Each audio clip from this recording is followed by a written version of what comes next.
नमस्कार, मैं आकृति और आप देख रहे हैं इंडिया पब्लिक खबर। बंगाल में एसआईआर शुरू हुए 3 दिन हो चुके हैं और फिर पीएम मोदी तो पहले ही ये साफ कर चुके हैं कि घुसपैठियों को हटा कर रहेंगे, फिर चाहे बंगाल हो या बिहार। इन घुसपैठियों को लेकर मोदी सरकार का विजन एकदम क्लियर है। मोदी सरकार का कहना है कि जब तक पूरे देश से अवैध घुसपैठियों को बाहर नहीं निकाल दिया जाता तब तक शांत नहीं बैठेंगे। और अब मोदी सरकार की इसी कमिटमेंट से बंगाल की ममता सरकार में भूचाल आ गया है। आलम यह है कि ममता दीदी ने तो एसआईआर के खिलाफ बंगाल की सड़कों पर जुलूस तक निकाल डाला। ममता बनर्जी का कहना है कि चुनाव आयोग के साथ मिली भगत करके बीजेपी लोगों का लोकतांत्रिक अधिकार छीनना चाहती है। हालांकि इस बीच ममता दीदी ये देखना भूल गई कि लोकतंत्र की धज्जियां सबसे ज्यादा उनकी अपनी सरकार और उनके अपने राज्य में उड़ाई जा रही हैं। इसलिए कम से कम इस लिहाज से तो उनके मुंह से ऐसी बातें अच्छी नहीं लगती। एसआईआर पर ये पूरा बवाल करने वाली ममता दीदी ने कहा कि जान दे दूंगी लेकिन हक छीनने नहीं दूंगी।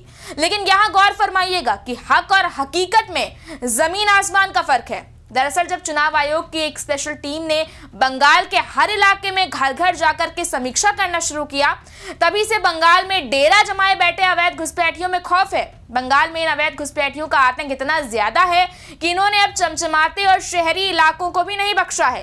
हालात यह है कि बंगाल का स्मार्ट सिटी अब बांग्लादेशियों का गढ़ बन गया है।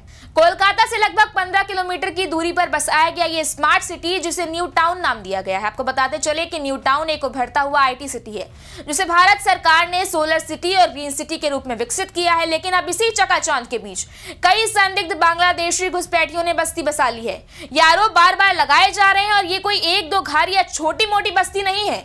ये इलाका इतना बड़ा है कि एक बार जाने पर आप रास्ता तक भटक सकते हैं। चमचमाते शहर के बीचों बीच बसी इस अवैध बस्ती, यूं कहें कि बंगाल में बसे इस मिनी बांग्लादेश में कई परिवार तो ऐसे हैं जो 10-15 साल से यहाँ डेरा जमाए हुए हैं। और ये दावा हम नहीं कर रहे हैं, बल्कि ये बात खुद यहाँ रह रही कई बांग्लादेशी महिलाओं ने कबूल की है कि वो घुसपैठ के जरिए ही बंगाल में दाखिल हुई।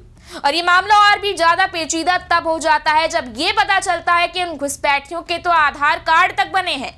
यानी कहीं न कहीं आप अंदाजा ये भी लगा सकते हैं कि ये लोग वोट भी देते होंगे। लेकिन ममता दीदी अपने आगे कहां किसी की सुनने वाली।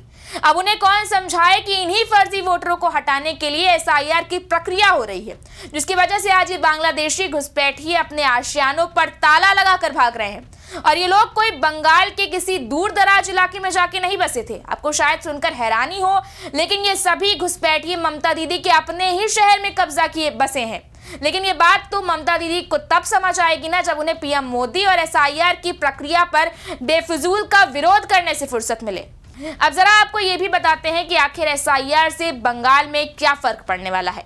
सूत्रों की माने तो एसआईआर के डर से ये बांग्लादेशी अपना बोरिया बिस्तर समेटकर अपने पुराने ठिकाने की ओर भाग रहे हैं, यानी कि बांग्लादेश भागने की फिराक में है। मीडिया से बातचीत में ऐसे कई घुसपैठियों ने खुद ये बात कबूल की है कि किस तरह से तार फांद कर वो कभी बंगाल में दाखिल हुए थे। यही नहीं, उनके पास आधार कार्ड है, वोटर कार्ड है, यहाँ तक कि उनके बच्चे स्कूलों में पढ़ने भी जाते हैं।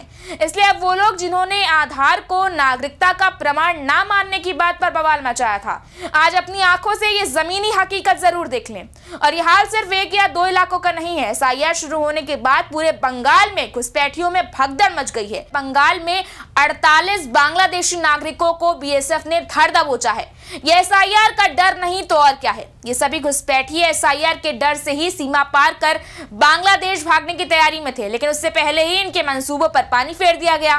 बहरहाल अब इस पूरे बवाल को लेकर टीएमसी और बीजेपी आमने सामने आ गई हैं। बंगाल की ममता सरकार ने तो बंगाल के चीफ इलेक्टोरल ऑफिसर को एक लेटर भी लिखा है, जिसमें यह आरोप लगाया गया है कि सीईसी ज्ञानेश कुमार ने बताया था कि अंकल और ब्लड रिलेशंस को जोड़ा जा सकता है, लेकिन जो आदेश लिखित में दिया गया उसमें ऐसा कुछ भी नहीं। लिखित आदेश में सिर्फ पेरेंट्स और ग्रैंड पेरेंट्स का ही जिक्र करने की बात है।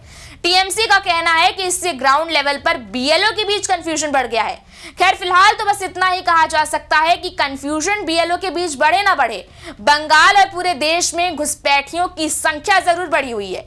और यही जमीनी हकीकत है। फिर चाहे ममता दीदी इसे माने या ना माने, सच तो बदलने वाला नहीं है।